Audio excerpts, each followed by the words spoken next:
So I'm Chris Bova. I'm a former Marine. Grew up in Park City, Utah. Had a pretty ideal upbringing. I feel like I hit the jackpot in all regards. I was born into a family that did really well for themselves. Both my parents, my mom and my dad, lived in Park City and provided for me everything I wanted. 9/11 happened, and it's not that I was living anywhere close to New York City or had any close ties, really.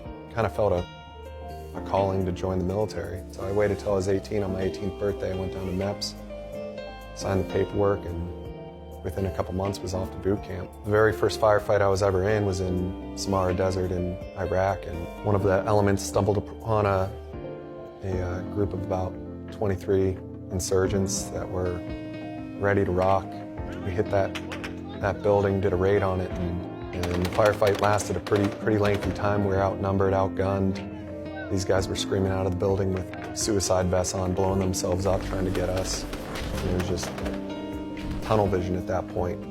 Pulled right in front of the building, and we just started hooking and jabbing. And we ended up killing every one of those insurgents but one. And there was times that were really intense and focused, where I remember every detail, and times that were kind of blurry.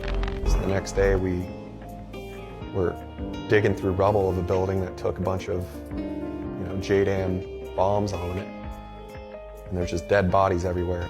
And I didn't feel fazed by it. I was actually kind of like, I can do this for a long time. That was fun. One firefight in particular where I was a SAW gunner. I carried an M249 SAW, which is a light machine gun, and I was going down the main hallway, and a guy was just running directly at me, and I just pulled the trigger until his body stopped 5 feet in front of me, and he probably had 50 rounds in his torso. So I'd go on deployment for 2 months, come home for 2 months, and there was no transition period.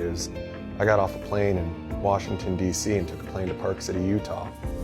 And the next day I'm home with family and friends, and it was just overstimulus, culture shock over and over again, and I didn't necessarily know what to do, so I'd just drink.